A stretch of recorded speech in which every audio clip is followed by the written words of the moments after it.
So, good afternoon, everyone. Myself, Priya Rathod, and today my presentation topic is Master Slave Power Structures, Pozzo and Lucky in the context of capitalism and labor exploitation.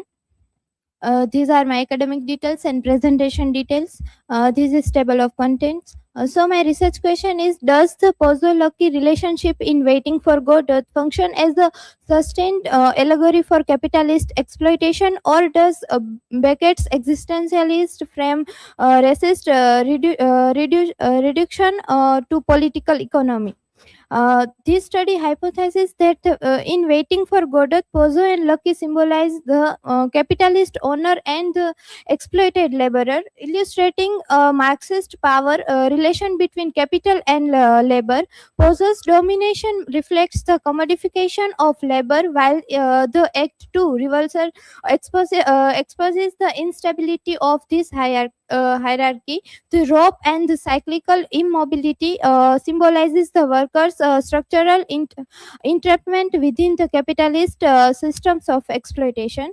Let's start with the introduction. Waiting for Godot presents a dramatic world where characters remain trapped in repetitive waiting. When Pozzo appears with a Lucky tied by a rope and carrying burdens, the stage visually represents a domination and labor exploitation. This dramatic image reflects the capitalist structure in which workers remain dependent on those who control economic power.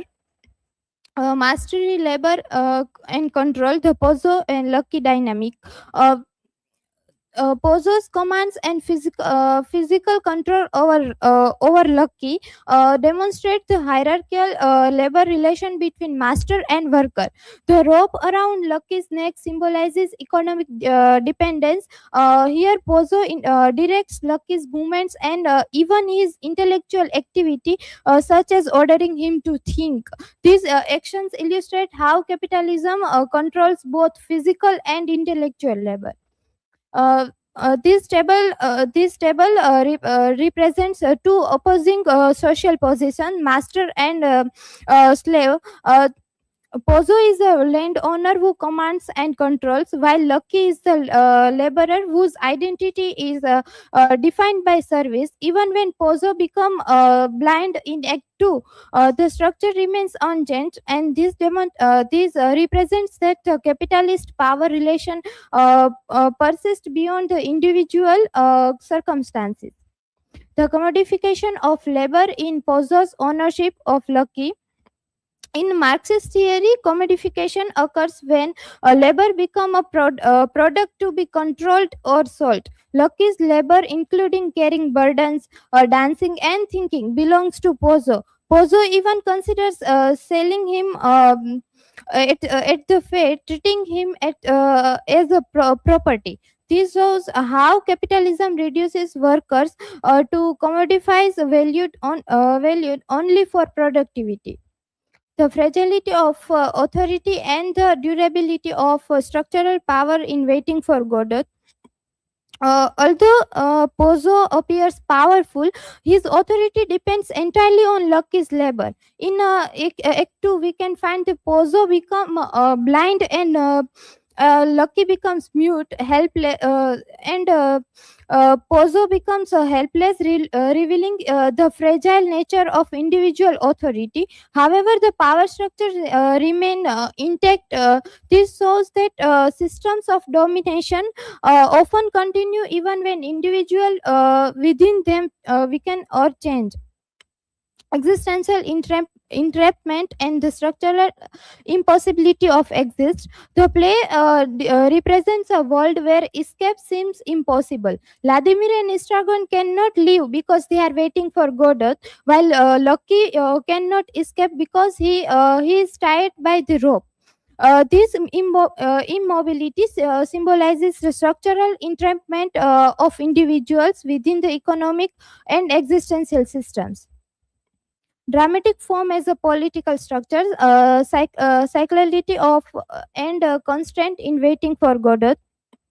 Uh, uh, Beckett's dramatic structure here represents the idea of repetition and idea of repetition. The events of Act One and Act Two repeat little change. Pozzo returns blind, and Lucky becomes mute, showing disorientation.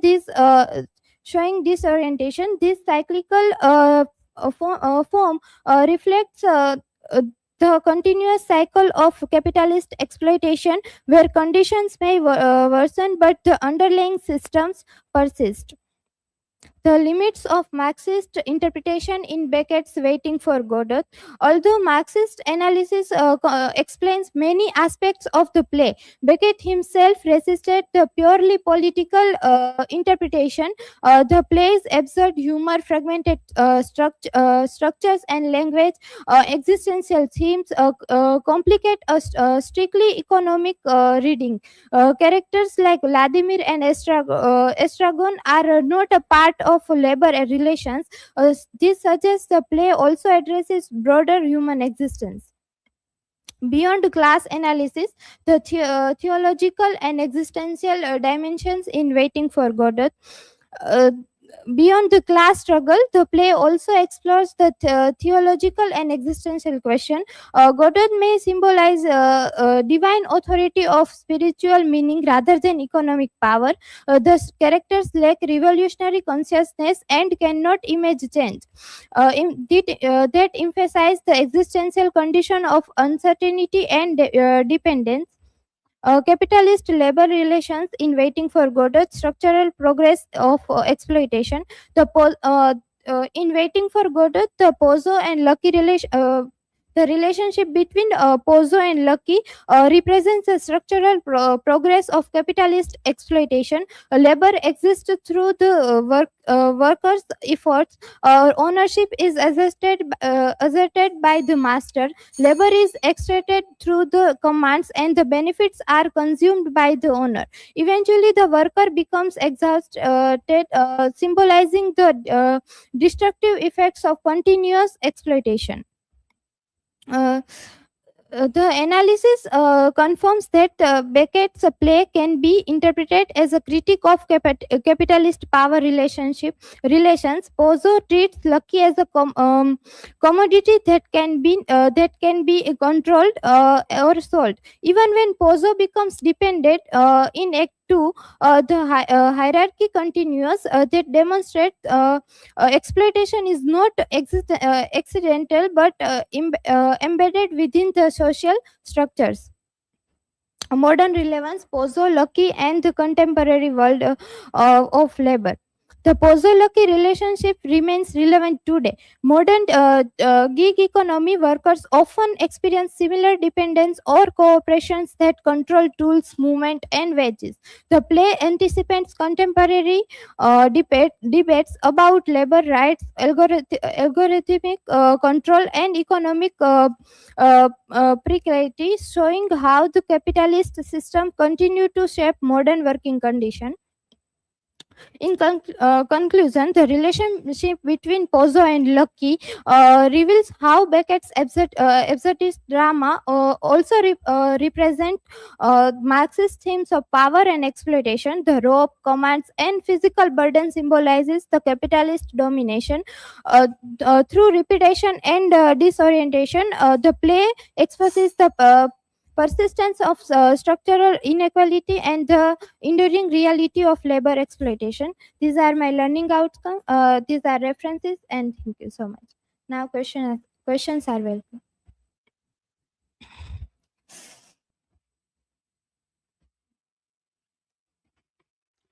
So, Priya, my question is to you. Does the Pozo Lucky relationship reflect the economic inequality between developed and developing nation today? Yes, the relationship between Pozzo and Lucky can also symbolize the global economic structure where developed nation control labor, resources, and productions in developing countries. Just as in Waiting for Godot, Lucky produces labor while Pozzo enjoys authority and benefit. In the same way, many developing countries provide cheap labor, while multinational cooperation accumulate profit. Next question.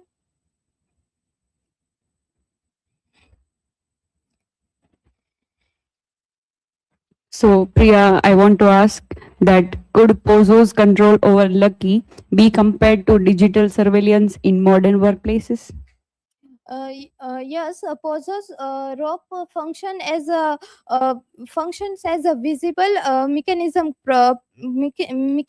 of control in contemporary workplaces, such as the surveillance technologies.